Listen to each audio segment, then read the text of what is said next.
కొత్త లోక చాప్టర్ 1 చంద్ర. ఇది జియో హాట్‌స్టార్‌లో ఓటీటీ స్ట్రీమింగ్ అయితే అవుతుంది. మూవీకి చాలా హైప్ వచ్చింది. ఎందుకంత హైప్ వచ్చిందో నాకైతే అర్థం కావట్లేదు. ఎందుకంటే హైప్ ఇచ్చే అంత లోపల ఏమీ లేదు మూవీ లోపల. నేను బాగోలేదని చెప్పట్లా, బాగుంది. కానీ హైప్ ఇచ్చే అంత మూవీలో అయితే ఏమీ లేదు. దీని ప్రొడ్యూసర్ వచ్చేసి దుర్గాల్ సల్మాన్ అనమాట. అలాగే ఇది మలయాళంలో అయితే ఇండస్ట్రియల్ హిట్ అయింది. ఓకే, మలయాళం నుంచి ఎలాంటి మూవీస్ వస్తాయో మీకు తెలిసిందే కదా. కానీ అలాంటి ఇండస్ట్రీ నుంచి ఇలాంటి సినిమా వచ్చిందంటే గ్రేట్ అని చెప్పాలి. కానీ మూవీ అయితే బాగుంది. కానీ ఎక్స్పెక్టేషన్స్ చాలా లోలో పెట్టుకుని చూడాలి. రెగ్యులర్ మనం చూసిన సినిమా లెక్కనే ఉంటుంది. అదే స్క్రీన్ ప్లే, అదే కమర్షియల్గానే ఉంటుంది. కానీ చూసినంతసేపు ఎక్కడ నాకు డ్రాగ్ చేస్తున్నారు, ల్యాగ్ చేస్తున్నారు, ఏంట్రా బాబు స్టోరీలోకి వెళ్తలేదు అని నాకు ఎక్కడ అనిపించలేదు. అలా ఫ్లోలో వెళ్ళిపోయింది అన్నమాట. దీనికి వచ్చేసి ప్లస్ పాయింట్ ఏమైనా ఉందంటే మ్యూజిక్ అయితే చాలా బాగా కొట్టాడు. కొన్ని సీన్స్లో అయితే ఆ మ్యూజిక్ చాలా హైలైట్ చేసిందని నేను చెప్తాను.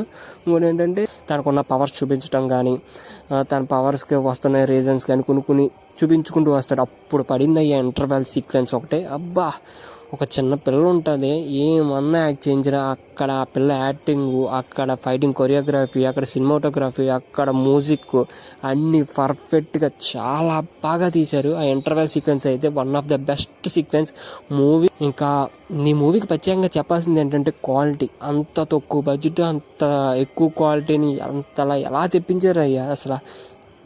మూవీ అయితే పకడ్బందీగా ప్లాన్ చేసుకున్నారు మూవీ టీం అయితే. ఎందుకంటే ఇదే కాకుండా ఇంకా 3 స్టోరీస్ ఉన్నాయి. అలాగే రైటింగ్తో కూడా మొత్తం అన్నీ వాళ్ళు రెడీగా ఉందన్నమాట స్క్రిప్ట్ మొత్తం.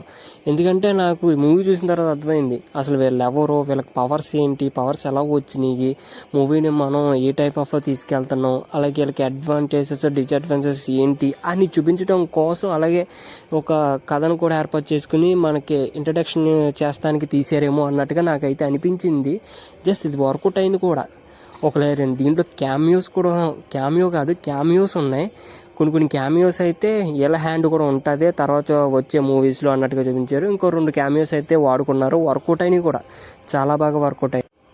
హీరోయిన్ అయితే చాలా బ్యూటిఫుల్గా కనపడింది. స్క్రీన్ మ్యాన్ అయితే అదేదో సాంగ్ హైలైట్ చేస్తున్నారు, అది ఒక్క దాంట్లోనే కాదు, నాకు మూవీ మొత్తంలో కూడా చాలా బ్యూటిఫుల్గా కనపడింది ప్రతి సీన్లోని.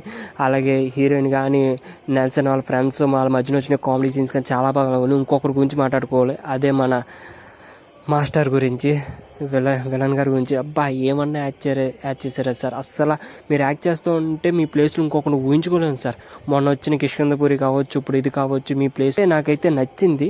1 టైం వర్త్ వాచబుల్. కానీ ఎక్స్పెక్టేషన్స్ అయితే పెట్టుకోకండి, చాలా లోలో పెట్టుకుని అయితే చూడండి. 1 టైం వర్త్ వాచబుల్ మాట నా ఒపీనియన్ ప్రకారం అయితే బాగుంది. ఇంకోటి ఏంటంటే మూవీ మొత్తం అయిపోయిన తర్వాత అండ్ క్రెడిట్స్లో ఒక సీన్ ఇస్తాడు, ఒక థ్రిల్లింగ్ సీన్స్ అయితే మూవీ ఇస్తారన్నమాట. ఆ సీన్